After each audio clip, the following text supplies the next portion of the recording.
Welcome to GK facts. Current में जानेंगे video के अंदर। देखिए, अभी जो है state of the global climate in 2022 की रिपोर्ट जारी करी गई है। आपको पता होगा कि विश्व के अंदर अभी जो है COP26 करके जो बैठक हो रही है उसमें भी इस मुद्दे को काफी उठाया जा रहा है, क्योंकि क्लाइमेट जो है वो मनुष्य जीवन के लिए काफी खतरा बनता जा रहा है धीरे धीरे करके। ठीक है, तो अभी ये जो रिपोर्ट जारी करी गई है इसमें क्या बताया गया है इसके ऊपर बात करेंगे। साथ में कौन इसको जारी करता है ये जानेंगे। साथ में किस कारण से जो है जो हमारा क्लाइमेट है वो इतना खराब हो गया है उसको जानेंगे। तो वीडियो को एंड तक जरूर देखिएगा। टॉपिक पेपर के पॉइंट ऑफ व्यू से इंपॉर्टेंट है ही। 1-2 नंबर का क्वेश्चन आपसे इस टॉपिक से एग्जाम में पूछा जा सकता है। अगर आपको इसका PDF चाहिए तो वो टेलीग्राम पर मिलेगा, और टेलीग्राम का लिंक नीचे डिस्क्रिप्शन बॉक्स में दिया हुआ है, वहां से आप PDF को डाउनलोड कर सकते हैं। क्लियर? चलिए स्टार्ट करते हैं और एक एक करके जो है जानते हैं। देखिए, रिपोर्ट के जो प्रमुख निष्कर्ष निकल कर आए हैं वो ये बताया गया है कि पिछले 8 साल का रिकॉर्ड इस बार टूटा है, मतलब सबसे गर्म रहा है। ठीक है, पिछले 8 साल के रिकॉर्ड में सबसे गर्म जो साल रहा वो 2022 वाला साल रहा।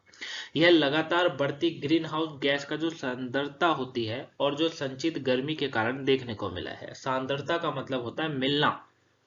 ठीक है, सांद्रता का मतलब क्या होता है? मिलना। यानी कि ग्रीन हाउस गैस का जो पर्यावरण में मिलना है उसके कारण जो है इतना गर्म हमको जो है ये साल देखने को मिला है, और 8 सालों का रिकॉर्ड जो है इस बार टूटा है। ठीक है, अब 2022 में जो वैश्विक औसत तापमान था वो 1850 और 1900 पूर्व औद्योगिक औसत से लगभग 1.5 डिग्री सेल्सियस अधिक है।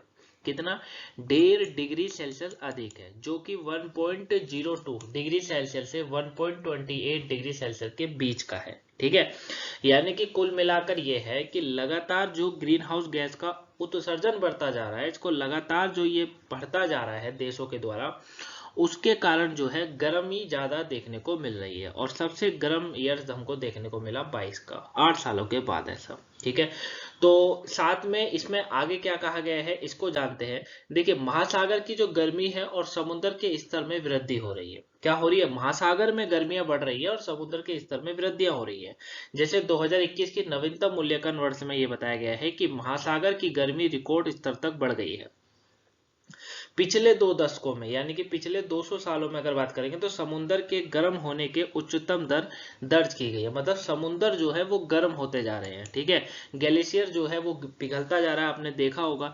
और जब ये सारी घटना होती है तो इसका मतलब यही होता है कि जो क्लाइमेट होता है वो बहुत तेजी से चेंज हो रहा है। ठीक है, इसमें अगर प्रभाव की बात करें कि क्या प्रभाव पड़ेगा, प्रभाव ये पड़ेगा कि पृथ्वी का जो चलना है, मतलब पृथ्वी जो घूम रही है वो तेजी से घूमना स्टार्ट कर जाएगी। ठीक है, यानी कि आप ये कह सकते हैं कि जो 24 घंटे का समय है वो धीरे धीरे कम होता चला जाएगा, क्योंकि पृथ्वी एक चक्कर 24 घंटे में लगाती है, तो वो एक चक्कर अब जब तेज करेगी तो ये सब हमको देखने को मिलेगा। ठीक है, और ये सारा इसीलिए होता है क्लाइमेट चेंज होने के कारण। ठीक है, तो याद रखिएगा। 1993 के बाद से ये बताया गया कि पिछले 30 वर्षों में समुद्र का स्तर दोगुना हो गया है। समुद्र का स्तर क्या हो गया? दोगुना हो गया। और 2020 की शुरुआत में लगभग 10 मिमी बढ़कर 2022 में एक नया रिकॉर्ड स्तर इसने अपना बढ़ा लिया है, पहुंच गया है। क्लियर? लगभग 3 दशकों में पहला उपग्रह मापन शुरू होने के बाद से अकेले पिछले 2.5 वर्षों में बताया गया है कि समुद्र के स्तर में कुल वृद्धि का लगभग लगभग 10% हिस्सा है। ठीक है, वही वर्ष 2022 में यूरोपीय अल्प्स में ग्लेशियर के पिघलने के रिकॉर्ड दर देखी गई है। ये सबसे बड़ी घटना होती है, क्योंकि जब ग्लेशियर पिघलेगा तो इसका मतलब यही है कि जो पर्यावरण है वो बहुत ज्यादा दूषित हो चुका है, जिसके कारण बर्फ का पिघलना शुरू हो रहा है। क्लियर है भाई? ग्लेशियर क्यों पिघलता है? इसीलिए तो पिघल रहा है। और आपने देखा होगा कि पूरे विश्व के अंदर अगर हम बात करें तो ग्रीन हाउस गैस का उत्सर्जन बढ़ता जा रहा है, क्योंकि आपको गाड़ी हो चाहे वो कारखाने हो, ठीक है, इन सबों से क्या निकलता है? ग्रीन हाउस गैस का उत्सर्जन होता है। ग्रीन हाउस गैस बढ़ती चली जाती है ना, क्योंकि जो धुआं निकलता है उससे ग्रीन हाउस गैस का जो है बढ़ता चला जाता है। ठीक है, अगर ऐसे ही बढ़ता रहेगा तो एक दिन ये भी देखने को मिल जाएगा कि जो सूरज है, सूरज आप सभी को पता है कि हमको विटामिन डी इससे प्राप्त होता है ना, तो धीरे धीरे क्या होगा कि ये मरने का कारण भी हो सकता है मनुष्य का। ठीक है, क्योंकि जब गर्मी इतनी ही बढ़ जाएगी तो फिर आगे क्या करेंगे। ठीक, वहीं ग्रीनलैंड की बर्फ की चादर से लगातार 26वें वर्ष अपना द्रव्यमान खो दिया है। देख सकते हैं आप, इस क्षेत्र में पहली बार हो रहा है कि सितंबर 2022 में बर्फबारी के बजाय बारिश हुई है। एक बहुत बड़ी घटना है। जहां पहले बर्फबारी होती थी वहां आज यहाँ पर हमको बारिश देखने को मिल रही है। तो आप समझ सकते हैं कि पर्यावरण हमको कहीं ना कहीं संकेत दे रही है। क्लियर। कई ग्लेशियरों का नष्ट होना तय है, ये भी बताया जा रहा है, क्योंकि उनका पिघलना अपरिवर्तनीय है और यह वैश्विक जल सुरक्षा पर प्रतिकूल प्रभाव डालेगा। लगातार जारी ग्लोबल वार्मिंग के साथ समुद्र के स्तर प्रति शताब्दी आधे से 1 मीटर तक बढ़ रहा है। वहीं तटीय क्षेत्र में अगर बात करें तो रहने वाले लाखों लोगों के लिए एक बड़ी दीर्घकालिक जो है खतरा बनता जा रहा है। मतलब धीरे धीरे ये है कि जो क्लाइमेट है वो हमको चुनौती देता जा रहा है और संभलने की बारी हम लोगों की है, क्योंकि मनुष्य जो है उसको बढ़ाने के बजाय, मतलब इसको घटाने के बजाय बढ़ाने का कार्य कर रहा है। ठीक है ना। तो ये चीजें हैं। हालांकि इसके ऊपर हर देश काम कर रहे हैं। जैसे बात करें तो ग्रीन हाउस गैस को शून्य करने की भी बात करी जा रही है, जो कि 2030 तक का लक्ष्य है। कितना तक है? 2030 तक का लक्ष्य हर सरकार ने अपना रखा हुआ है। जैसे अगर भारत देश की बात करेंगे तो भारत देश में भी नरेंद्र मोदी की जो सरकार है उन्होंने ये कहा है कि 2030 तक जो है हम ग्रीन हाउस गैस का उत्सर्जन को 0 कर देंगे, है ना।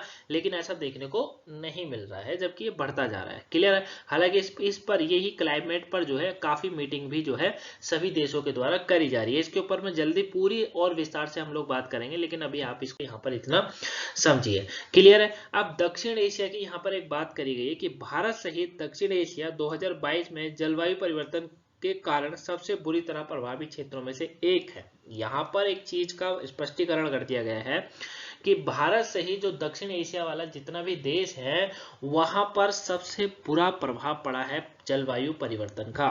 2022 का चयनित उच्च प्रभावी वाली घटनाओं में यह क्षेत्र चार्टर में सबसे ऊपर रखा गया है। प्री मानसून अवधि के दौरान भारत और पाकिस्तान में तापमान असाधारण रूप से अधिक था। ठीक है। और आपने देखा भी होगा कि नवंबर का महीना चल रहा है, सर्दी इतनी बड़ी मात्रा में नहीं है जितनी होती थी। हालांकि सर्दी का समय है, लेकिन फिर भी जो है सर्दी नहीं पड़ रही है। हमें अभी भी सुबह थोड़ी बहुत ठंड रहती है, बाकी दिन में और रात तक भी अगर बात करें तो गर्मी का माहौल बना हुआ है। तो ये सब क्यों है? ये सब इसीलिए है क्योंकि तापमान जो है वो तेजी से बढ़ता जा रहा है ना। क्लाइमेट जो है चेंज होता जा रहा है, ग्लेशियर सूखते जा रहे हैं, नदियां सूख रही हैं, तालाबों में पानी खत्म होता जा रहा है। तो ये सब इसी के कारण होता है। इस साल पाकिस्तान में रिकॉर्ड पर सबसे गर्म जो महीना रहा वो मार्च और सबसे गर्म अप्रैल था। मार्च और अप्रैल का महीना इतना गर्म था कि इसने जो है इस बार भी रिकॉर्ड तोड़ा है। क्लियर है। ये आप यहाँ पर देख सकते हैं। क्लियर। अब परिणाम स्वरूप क्या होता है कि फसल की पैदावार कम हो गई। जाहिर सी बात है, जब गर्मी ज्यादा मात्रा में होगी तो जो गेहूं जैसे आयात है, गेहूं हो गया, चावल हो गया, इनका उपजाना काफी कम हो जाता है। क्लियर। देश ने जो है मानसून और मौसम के दौरान अभूतपूर्व जो है बाढ़ का भी अनुभव किया। आपको पता होगा कि पाकिस्तान में अभी बड़ी मात्रा में बाढ़ भी देखी गई थी, जिससे काफी लाखों लोगों की यहाँ पर मौत भी हुई थी और काफी नुकसान भी देखने को मिला था। जुलाई और अगस्त को राष्ट्रीय स्तर पर जो है यहाँ पर राष्ट्रीय स्तर पर बताया गया कि सबसे गर्म महीने के रूप में दर्ज करा गया था जुलाई और अगस्त। क्लियर है। मतलब गर्मी अपने समय में रिकॉर्ड तोड़ती जा रही है, लेकिन जब सर्दी का मौसम है, बरसात का आ रहा है, तो उसका जो है डेटा कम देखने को मिल रहा है। चरम बाढ़ के दौरान यहाँ बताया गया है कि लगभग 9% क्षेत्र जलमग्न हो गया था, मतलब जल में पूरी तरीके से डूब गया था। 33 मिलियन से अधिक प्रतिकूल रूप से प्रभावित हुआ, 7.9 मिलियन विस्थापित हुआ। आर्थिक रूप से कमजोर और अन्य कमजोर समुदाय सबसे ज्यादा इसके अंदर प्रभावित हुए हैं, जो कि हर चीज में रहते हैं। उच्च तापमान, गेहूं के निर्यात पर प्रतिबंध और भारत में चावल के निर्यात पर प्रतिबंध ने वैश्विक खाद्य उद्योग के लिए खतरा पैदा कर दिया है। साथ में उन देशों में खाद्य असुरक्षा पैदा कर दी है जो मुख्य भोजन के रूप में इन वस्तुओं पर निर्भर है। 2022 में बताया गया कि बाढ़ और भूस्खलन के कारण 700 से अधिक लोगों की मौतें हो गई और बिजली गिरने से 900 से अधिक लोग मर गए। ठीक है। तो ये चीजें हैं। तो आप देख सकते हैं कि हर देश जो है प्रभावित है। ठीक है। और जिस तरीके से क्लाइमेट चेंज होता जा रहा है, अगर इस तरीके से आगे भी चेंज होता है तो धीरे धीरे ये होगा कि जो हम लोगों के घरों में पंखे, एसी, कूलर हैं, ये कोई काम नहीं आएंगे, क्योंकि तापमान इतनी बड़ी मात्रा में बढ़ जाएगा और जो सर्दी और बरसात है वो देखने को नहीं मिलेगी। ठीक है।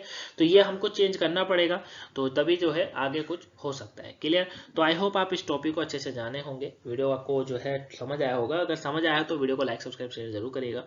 ठीक है। और कोई वीडियो आज की नहीं देखी तो जरूर देखिएगा। मिलेंगे नेक्स्ट वीडियो में, तब तक के लिए thank you for watching guys, have a nice day, thanks for watching.